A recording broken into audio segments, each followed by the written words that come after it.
Es ist 3 Uhr nachts und wir starten auf eine der härtesten, aber gleichzeitig auch schönsten Mountainbike-Herausforderungen in den Dolomiten. Es geht auf den Stoneman Dolomiti, lange auf der Liste gewesen. Heute gehen wir es an.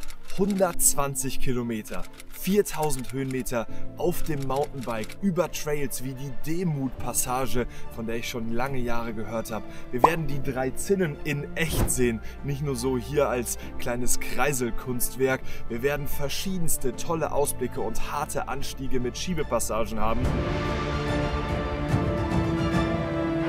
Was ist das?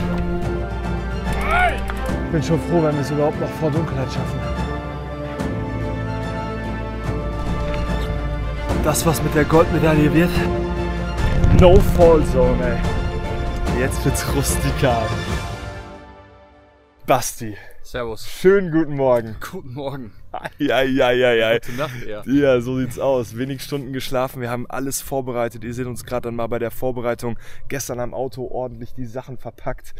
Ey, das war schon was, ne? Aber jetzt stehen wir hier bereit. Auf jeden Fall. Ich merke, ich bin müde. Ich bin auch richtig verklatscht im Kopf. 2:47 Uhr, der Wecker hat eben geklingelt. Direkt angezogen. Der Stoneman ruft. Ich höre ihn, glaube ich, auch schon. Und der Grund, warum wir jetzt hier so früh stehen, ist, wir wollen den Sonnenaufgang 6:30 Uhr erleben. Da oben am Berg, da werden jetzt erstmal 1200 Höhenmeter weggesnackt, noch mitten in der Nacht. Du kennst den Punkt schon, denn Basti hat schon mal den Stoneman Dolomiti Hike gemacht, auch auf Gold. Man bekommt am Ende eine Trophäe, wenn man diese Tour hier an einem Tag macht. Und diese Trophäe, die wollen wir uns heute Abend auch abholen. Richtig. Das wäre das Tagesziel, oder? Auf jeden Fall. Ich glaube, wir kriegen es hin. Es wird hart, die Beine werden brennen. Ja. Aber der Kopf, der muss da einfach nur stimmen und das tut er. Genau, wie das Ganze läuft, welches Equipment wir dabei haben, all das werdet ihr in diesem Video sehen. Jetzt aber nichts wie auf, rauf auf die Räder. Basti, geil. Lass es uns angehen. Hauptfahrt. Sauber, Junge.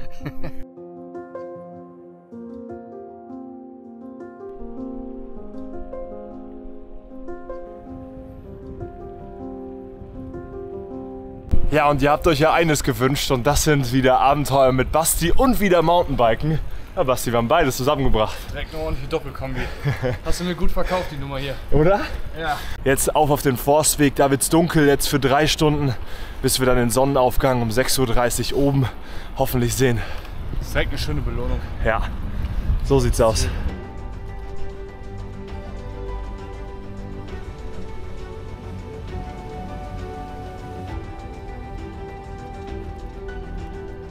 Da kommt jetzt das schwarze Loch, keine Straßenbeleuchtung mehr. Dann sind wir für 3 Stunden im Dunkeln im Wald. Goodbye.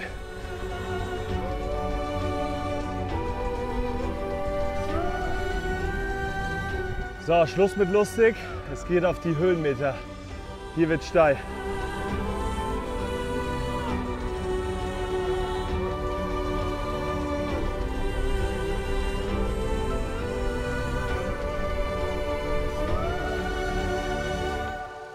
So, erster kurzer Stopp. Direkt mal ein bisschen Kleidung entledigen. Basti, du hast dich heute Morgen für die Jacke entschieden. Ja. War auch gut am Starten, aber jetzt wird es direkt warm, ne?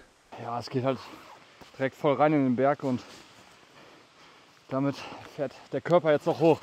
Er hat jetzt registriert, okay, ich wurde wirklich geweckt. Ich soll jetzt hier wirklich Fahrrad fahren. So, Jacke ist verpackt. Dann geht es weiter hoch zum ersten Checkpoint des Tages am Strickberg. Are you ready? Auf jeden Fall.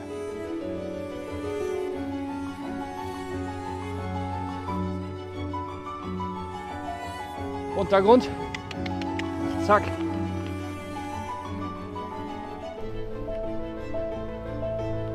Yeah.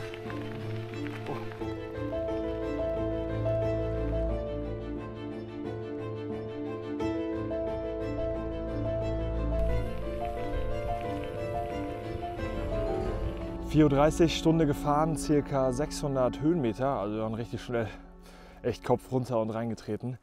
Dann geht's weiter hinauf. Right on. Right on. Schon lange nicht mehr auf so einem Untergrund angetreten. Zack. Und los! Ist schon witzig, mal wieder mit Basti unterwegs zu sein. Der pumpt ja einfach voll mit dem Berg hoch. Fantastisch.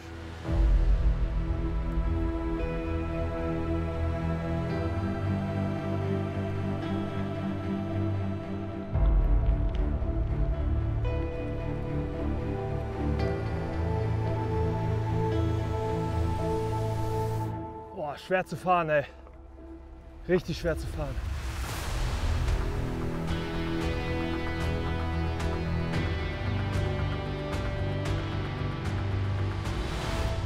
Jetzt kommt langsam der blaue Himmel, Blue Hour.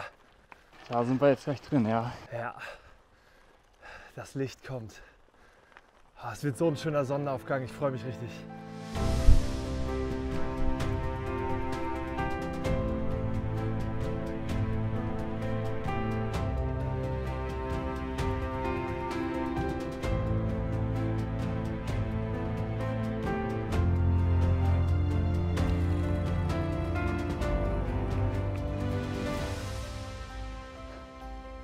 Oh mein Gott.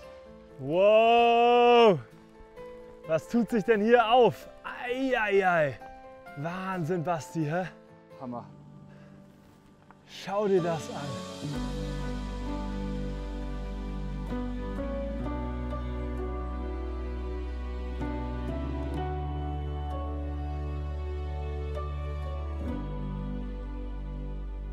Genau für das hier machen wir das alles. Genau für das. In der Nacht um 3 Uhr, halb 3 aufstehen. What the heck? Aber dann stehst du hier und denkst dir, das kann doch nicht wahr sein. Ja, so eine Aussicht brennt sich in den Schädel ein. Ja. Vor allem, ich finde, es sieht total surreal aus. Es sieht nicht Es real sieht aus wie eine Leinwand. Ja. Wir werden beobachtet.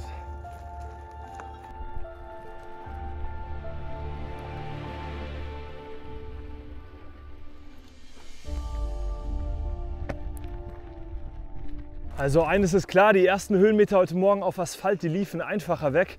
Hier jetzt auf dieser Straße, da gehen die Höhenmeter langsamer dahin, ne? Ich finde es viel schwerer auch zu treten. Viel schwerer. Ja. Ja. Musst irgendwie deine Linie suchen, kaum Traktion. Aber die breiten Reifen im Vergleich zum Gravel, das macht hier schon einen großen Unterschied. Ja, auch die Sitzposition finde ich sehr angenehm Ja, das stimmt. gerade. Ja, wir machen das schon. Ja. Kurbel für Kurbel. Ja, Ja, Basti, reite das Pferd nach oben. genau. Tolles Füllhill. Sauber, Junge. Ganz wichtig. Ellenbogen nach außen, genau.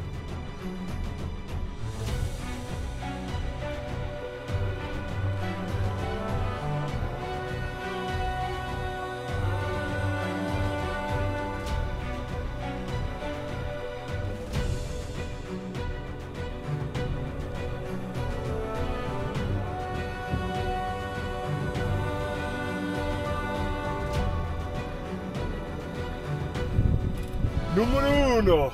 Geil.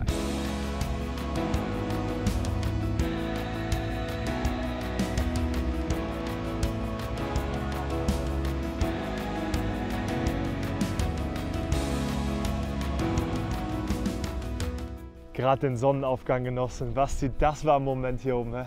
Stark. Hammer. Richtig stark. Aber auch vor allen Dingen eines, das sieht man dir auch gerade an, es ist schon auch frisch. Ja, es ist sehr kalt. Das heißt, wir machen jetzt hier einen ganz kurzen Stopp noch. Sonne ist schon ein bisschen hochgegangen. Wir haben euch mit ein paar Bildern versorgt. Der erste Riegel ist drin, ein paar Gummibärchen sind drin.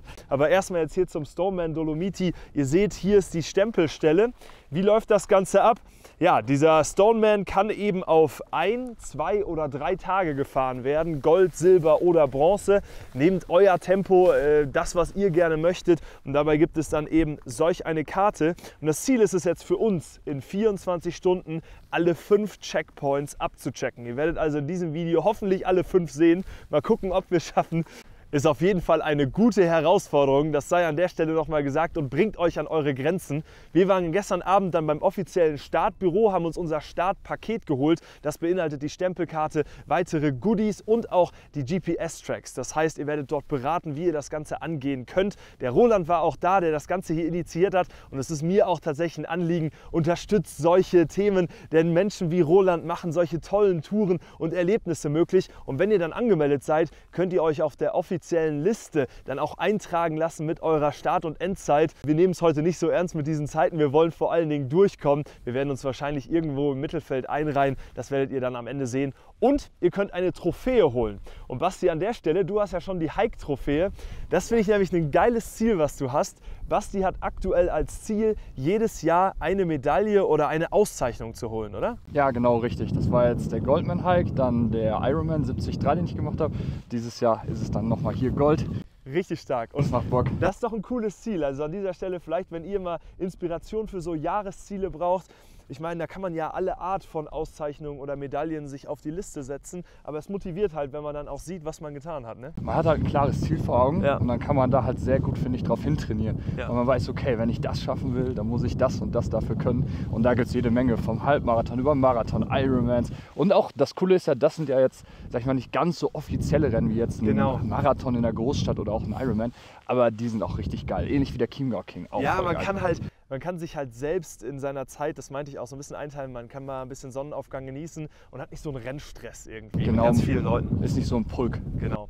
Das ist cool. Das heißt jetzt also Modus erklärt, Stempelkarte ab. Der erste Checkpoint. Also hier offiziell, wo sind wir? Mountainbike, das ist das hier. Und yes!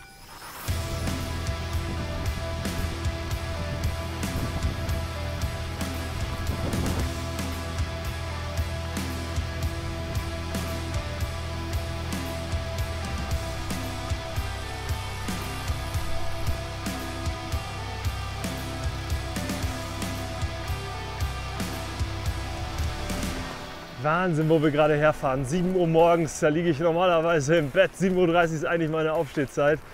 Und jetzt ist man um 7 Uhr hier, fährt rechts von uns, fährt an den Dolomiten vorbei. Also es kann schon richtig was.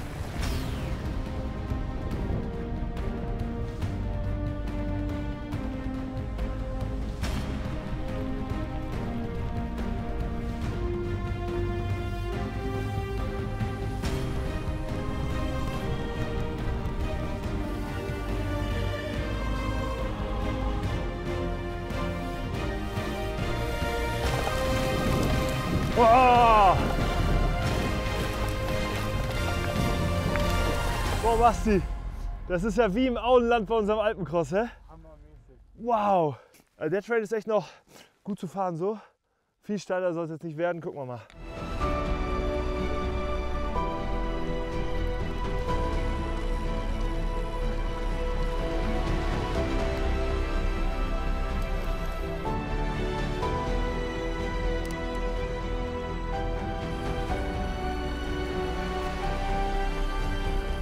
Wir haben ein Problem. Was? Wir bleiben einfach immer wieder stehen, um zu gucken. Ist aber auch so schön. Das ist echt schon stark. Ich finde halt hier auch das Gras alles so leicht im Morgentau. Dann diese verschiedenen Linien, hat Basti gerade schon gesagt. Ja, die Berglinien. Vor allen Dingen, wenn du weißt, das ist dieses Dolomitengestein, wie auch da drüben so schroffe Spitzen. Wahnsinn. Naja, okay. Weiter geht's.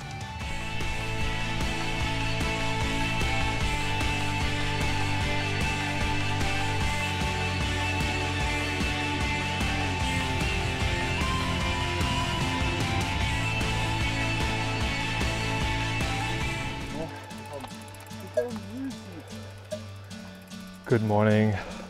Ich muss meinen Respekt vor Kühen, also ich habe Respekt vor Kühen, Sollte man auch haben. sollte man auch haben, aber du bist da ein bisschen, hast schon ein bisschen mehr Erfahrung einfach. Im Ne? Land aufgewachsen, weißt du? Bist einfach drauf, gehst einfach hin in die Situation. Sind übrigens in Tirol angekommen, das erkennen wir hier an den Schildern, da vorne auch, Weidevieh Tirol. Und ja, Landeswechsel, jetzt gleich geht es dann aber auch wieder nach Italien, Südtirol.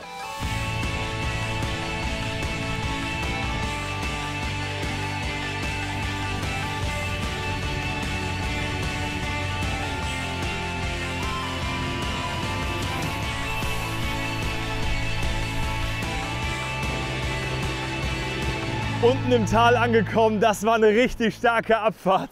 Alles gegeben. Ey, wir hatten richtig Zug drauf. Ab und zu habe ich nach unten geguckt auf den Wahoo. Da stand halt schon 70. 70 km/h. Mit den Rädern kannst du dich halt auch noch so in die Kurve reinlegen. Also gewaltig, Junge. Von oben bis unten stark. Und jetzt sind wir unten im Tal angekommen, fahren gerade über den Radweg nach Silian. Und dann geht es dort hinauf. Und tatsächlich ist es so, dass der Anstieg, der jetzt kommt, der härteste auf der gesamten Tour ist. Oben gibt es ein Stück, da sollen wohl nur 10% der Teilnehmenden vom Stoneman überhaupt fahren. Also es gibt auch viele, die schieben da 1 Stunde ihr Fahrrad vor sich her. Ich hoffe, das machen wir nicht. Ja, ich habe das schon mir so im Kopf zurechtgelegt. Ja? Das erste war warm fahren und so richtig ins Knistern kommen. Jetzt kommt die völlige Zerstörung und dann kommt der lockere Auslauf. Das finde ich richtig gut. Also das ist ein guter Ablauf. Ich glaube, das passt auch ganz gut zur Tour. Und jetzt fahren wir erstmal hier nach Siljan in eine Bäckerei und holen uns eines. Ich hole mir auf jeden Fall eine Laugenstange. Oh, einen Kaffee wollte ich Und hören. Kaffee.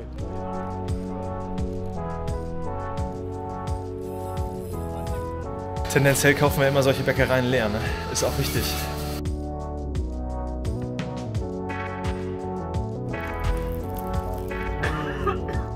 Das war die optimale Stärkung heute Morgen. Also hat sich jetzt so ein bisschen angefühlt wie so ein kleiner Urlaub. Wir starten quasi jetzt nochmal neu, 1300 Höhenmeter hoch. Puh. Oh, no way. Da hoch. Das sieht jetzt auf der Kamera wieder so aus, als würde das hier gerade gehen. Wir können euch eines sagen, ist nicht so.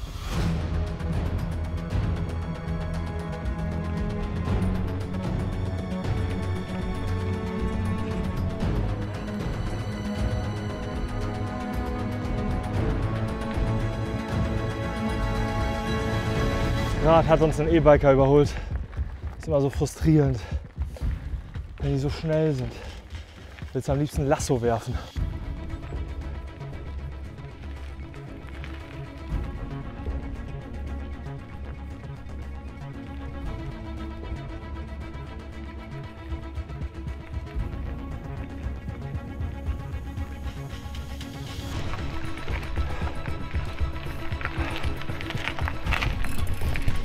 Die ersten 400 Höhenmeter haben wir schon wieder im Sack.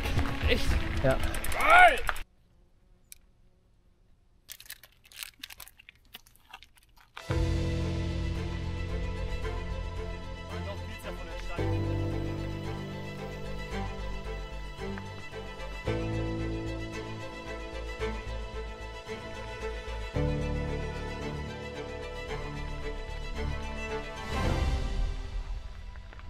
Ich will nach Hause.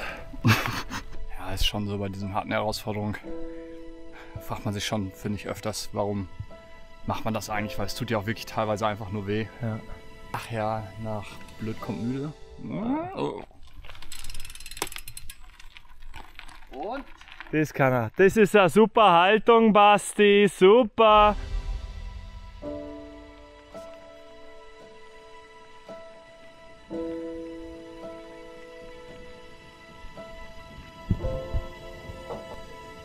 Ein bisschen schlecht ist mir irgendwie auch. Das ist nicht gut. Ja, Jungs, Danke, das ist ganz wichtig. die Jungs von der Vogelweide. Das ist hier. Den Stomen an einem Tag. Ja. Oh, das tut gut. Was hast du gerade beim Bezahlen gesagt bekommen? Jetzt wird's rustikal. Jetzt wird's rustikal. Finde ich einen guten Ausdruck. Kein Zuckerschlecken mehr. Hier sind die Autos geparkt. Das ist eine Mautstraße übrigens. Hier ist aber Ende im Gelände. Da hoch geht jetzt ein Wanderweg. Und irgendwo da oben müssen wir hoch. Und dann kommt sie, die Demut-Passage mit vielen Kriegsdenkmälern etc. etc. Bunkern, wo man reingehen kann. Das schauen wir uns jetzt mal näher an. Aber erstmal da hochkämpfen. Genau. Vielleicht auch sogar nur hochgehen. Also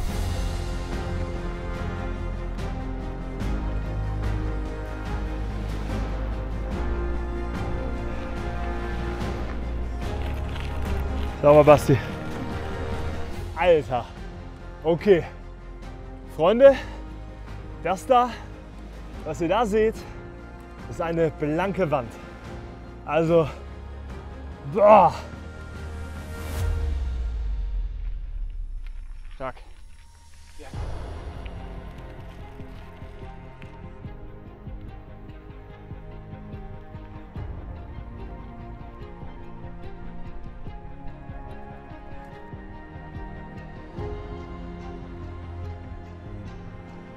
Basti hat gerade was Richtiges gesagt. Das Sichtfeld geht gerade noch einen Meter weit. Das sieht genau so aus. So gehen wir jetzt hier hoch. Ja, kostet richtig Körner gerade. Ja. Also, hier ist jetzt schon, vor allem, also wirklich Respekt, größten Respekt an alle, die hier mit dem MTB hochziehen. Schieben ist anstrengend, aber fahren, boah.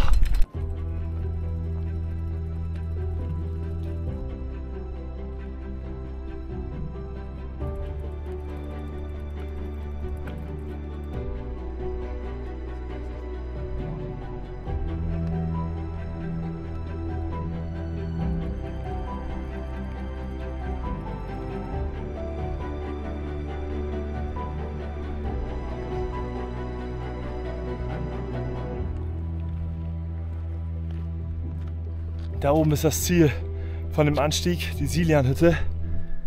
Da wollen wir hin.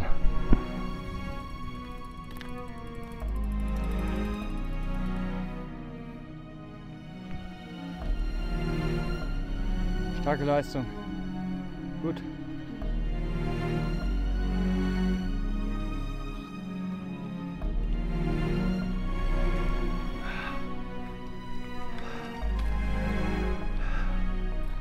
So verdient. Checkpoint 2. Und bevor wir hier jetzt irgendwas tun, wir haben uns den härtesten Anstieg hochgekämpft. Lasst uns beiden mal kurz hier Daumen nach oben da, Kommentar schreiben. Und der Basti hat schon gesagt, er sammelt Medaillen und Auszeichnungen. Deswegen ganz klarer Appell an euch. Der Typ hier macht richtig geile YouTube-Videos. Er hat einen Wunsch, den silbernen YouTube-Button. 100.000 Abonnenten. Es ist nicht mehr weit. Tut ihm den Gefallen. Es kostet euch doch nichts. Same hier natürlich. Genau.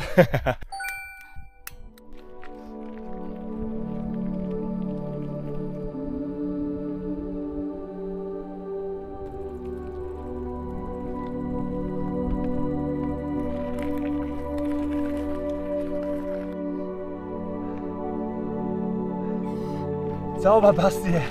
Schieb. 3 Tritte nur noch. Boah, was für ein Anstieg. Da brichst du völlig ab. Alter Badia. Puls 170, Höhenmeter 2830. Das muss man sich mal vorstellen, dass wir hier Höhenmeter machen. Blick nach da ist ja okay. Hütte hier voll besucht, Silianer Hütte, ja. Aber guck mal nach da. Legst du die Ohren an.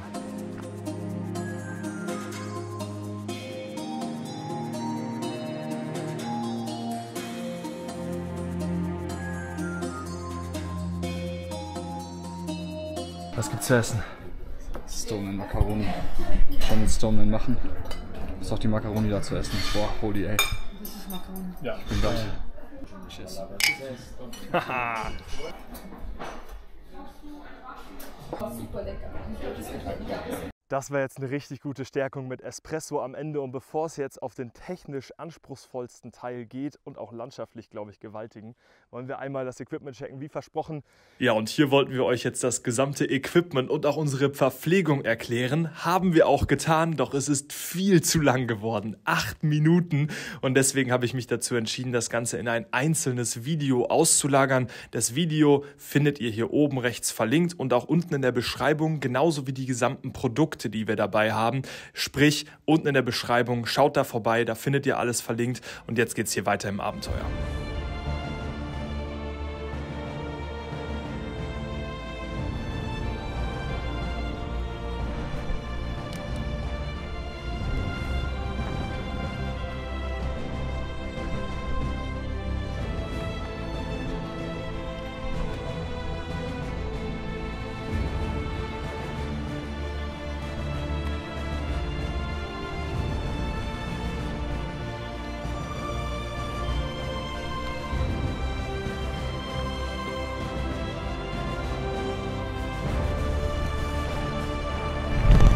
No-Fall-Zone, ey. Also hier ist jetzt eine Passage, die man fahren kann, aber Fahrfehler ausgeschlossen. Hier runter nicht lustig. Der Ausblick nach da ist toll, aber den kann man jetzt hier gar nicht so gut genießen, weil du bist voll im Fokus auf diesem Weg. Ja, muss auch. Muss er auch.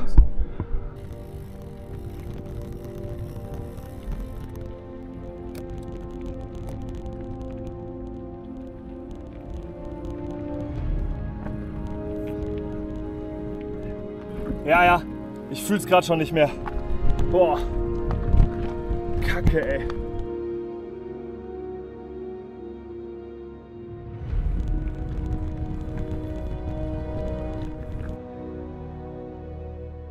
Richtig krass. Die sammeln am Mummeln. Also der Teil hier ist der schwerste der Tour gerade. Mental ein bisschen fertig, also körperlich platt. Ich weiß nicht, wie es dir geht. Sam. Gerade ist Kämpfen eher.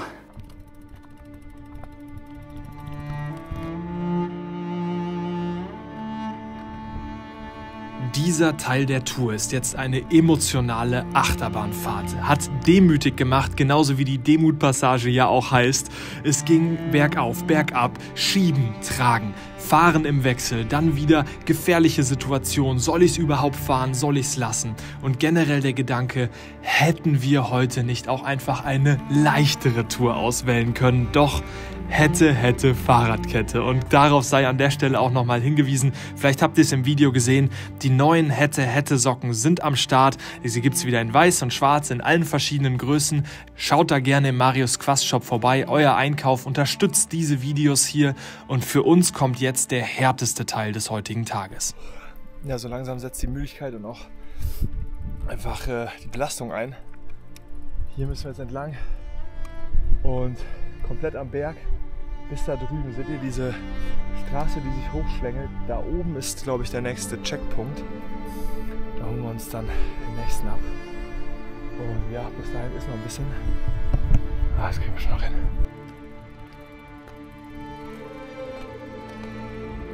Boah, das ist der härteste Teil der Tour.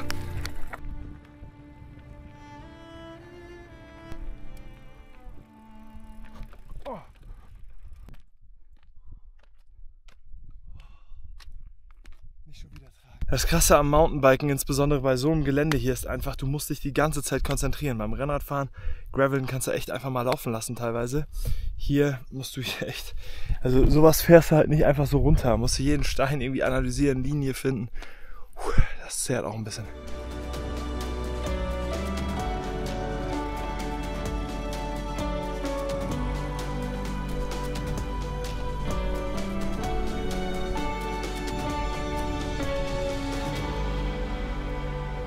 Aber sie sagt die Wahrheit. 3171 Höhenmeter, 12 Stunden 30 im Sattel. Und wir haben noch, ja, zumindest bis zum Checkpoint, bis zum Büro hätten wir jetzt noch 4 Stunden.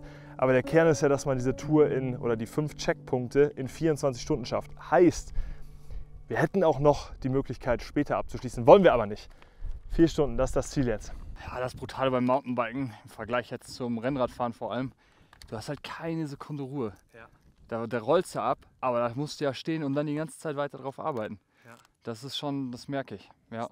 Also 3000 Höhenmeter sind nicht 3000 Höhenmeter.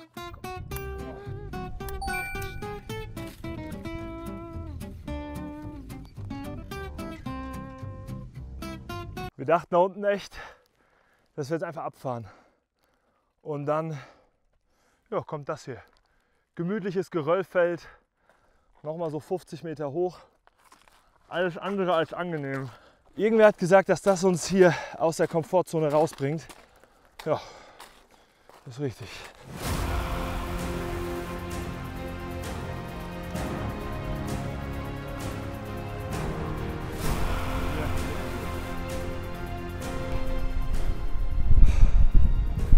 Ich glaube, wir haben es gepackt.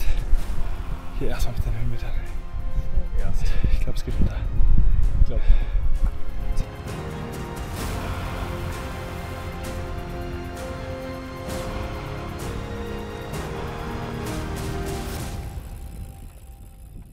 Es ist krass, gerade eben dachten wir, dass wir jetzt nur noch runterfahren und das auch über möglichst irgendwie eine Straße, wo man Gas geben kann.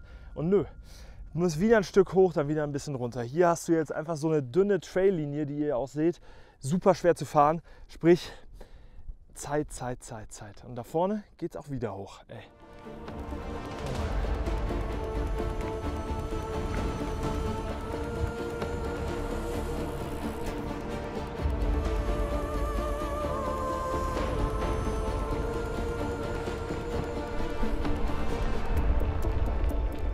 Schon wieder hoch, ey. Das hier habe ich wirklich komplett unterschätzt, die Passage. Also nehmt hier mehr Zeit. Das wird jetzt gleich eine richtig knappe Nummer tatsächlich, um noch irgendwie pünktlich da anzukommen. Was ist das?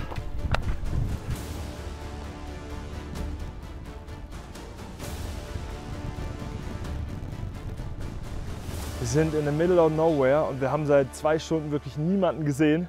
Also vielleicht auch für euch als kleiner Tipp, wenn ihr es angeht, mit einem Buddy, Freund oder irgendwem, der dann mit euch kommt, weil das ist einfach sicherer, ne? Wenn jetzt hier oben was passieren würde, bist du echt ein bisschen aufgeschmissen. Wobei, wenigstens hat man Handyempfang. Das ist korrekt. Das hat man. Aber ist die Frage, ob du dein Handy noch betätigen kannst. Ja, guter Punkt. Also vorbei an den Kühen, ab da runter. Die Landschaft ist, da brauchen wir nicht mehr drüber reden, oder? Das seht ihr ja selbst.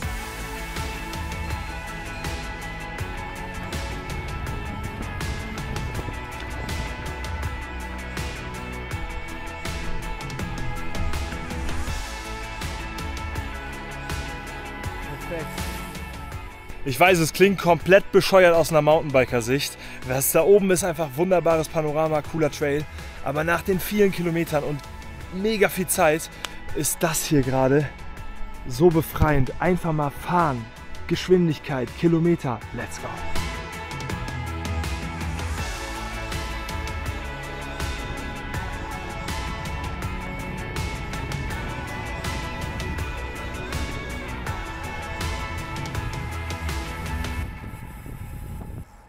Basti, um es in deiner Sprache zu sagen, bei mir ist der Lack ab. Aber wir müssen jetzt einmal noch reintreten, diesen Berg irgendwie hoch, deswegen Booster. Ich hätte jetzt für mich noch so ein Energy Gel. Du kannst es nicht vertragen. Haust dir so Gummibärchen rein noch oder was? Cola? Ich glaube, wollen wir richtig Push? Dann schiebe ich mir jetzt einen Red Bull rein. Das ist natürlich das Allerübelste, was du trinken kannst, aber... Let's go. Also, wir haben jetzt 17 Uhr. Wir haben noch 2 Checkpoints. Der eine ist jetzt hier an der Kirche. Den müssen wir mal eben abchecken. Und dann oben an der Rotwand an der Gondelstation. Ich weiß, dass auf dem Weg nach oben irgendwo Waldarbeiten sind. Die müssen wir irgendwie geschickt umfahren. Kriegen wir schon irgendwie hin. Und dann müssen wir nur noch runter.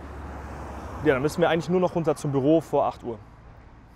Und es ist ja alles nicht so wild. Wir würden es eh schaffen. Es geht ja nur darum, um pünktlich da noch die Trophäe abzuholen mit dem Roland, da wirklich Check-up zu machen.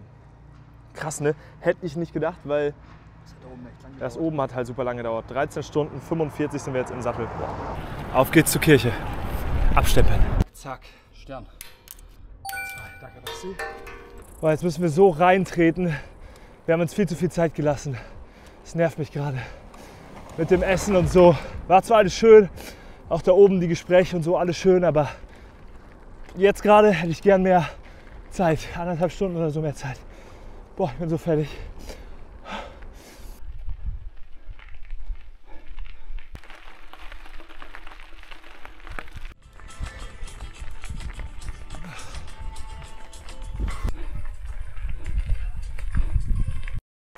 Okay, also jetzt noch einmal alle Kräfte mobilisieren auf zur 6. Rotwand. 1930 Meter hoch. Das heißt vom Kreuzbergpass jetzt nochmal 300 Höhenmeter, die wir nach oben treten. Das hier auf diesem Skiweg, der eine oder andere kennt es vielleicht aus dem Winter. Hier rollt man runter in den anderen Teil des Skigebiets. Und ja, da oben wird gestempelt und dann so zügig wie möglich runter.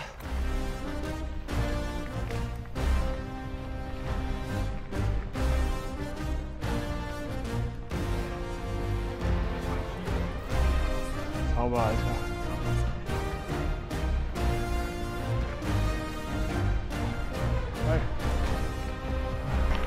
Unfassbar. 15 Stunden 30 im Sattel. Wir sind noch nicht wieder an unserem Startpunkt, aber wir haben die Challenge auf jeden Fall gepackt. Da ist die Rotwand. Toll. Und hier ist die steilste Piste oder eine der steilsten Pisten Italiens. Das ist sogar die Schätze. Auch toll. Und jetzt Abfahrt. Ja, wir machen jetzt hier einen Dachs. Abfahrt.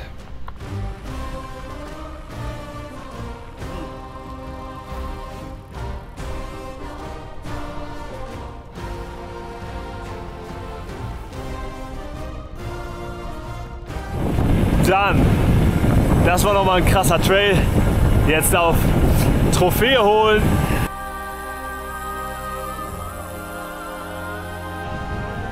Unfassbar. Unfassbar. Fertig. Fix und fertig. Angekommen, Basti. Wir haben die Trophäe. Voll gut. 5 Dinge abgehakt, 5 Checkpoints. Das war ein wahnsinniger Tag, oder? Ja, das war hammerhart. Was sagst du? Also körperlich?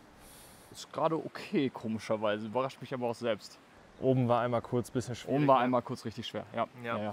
Also man geht ja eh so ein bisschen durch Höhen und Tiefen, aber da oben Also die Höhen werden höher, die Tiefen werden tiefer und da oben war richtig tiefes Loch. Ja, voll. Und bei mir ist auf jeden Fall das Sitzfleisch richtig schmerzhaft. Also jetzt nochmal auf den Sattel, das wird schmerzhaft. Und ja, einfach auch völlig ausgelaugt. Also ich freue mich gleich aufs Bett, Pizza essen. Jetzt suchen wir aber erstmal Roland und dann gibt es die Trophäenübergabe. Geil, ich freue mich so. Da kommt er. Yes. Roland, stark. Aber Roland, vielleicht eine Frage zum Stoneman generell. So, du hast das Ganze ja initiiert. Was war so dein Beweggrund? Also warum hast du es gemacht?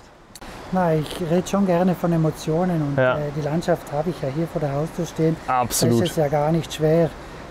Ich wollte nur die Leute in die Berge bringen und dass sie eben solche Emotionen mit nach Hause nehmen und erleben. Ja. Und das ist ja eigentlich recht einfach. Da brauchst du, in 2 Stunden bist du oben. Du hast auch Plätze, wo fast keine Leute sind und das macht es halt dann auch aus. Tada! Da ist das Ding. Richtig stark ist heute gepackt zu haben. Vielen Dank, Basti, dass du mitgezogen hast. Es war wirklich ein richtig krasser Tag. Vielen Dank Und für den schönen Tag. ja, hat mega Spaß gemacht. Sowas können wir häufiger machen. Ich hoffe, euch hat das Video gefallen. Es gibt den Stoneman Hike auch auf Gold bei Basti auf dem Kanal. Der ist genau hier verlinkt, Stoneman Dolomiti Hike. Schaut da mal rein. Und ansonsten ein weiteres Abenteuer, eine weitere große Tour hier oben verlinkt. Ihr könnt gerne unten in der Beschreibung die verschiedenen Equipmentstücke angucken. Es gibt dort auch weitere Videolinks. Ich freue mich über eure Kommentare und sage auch an Eileen danke für den Schnitt. Super gemacht, krasses Projekt und tschüss.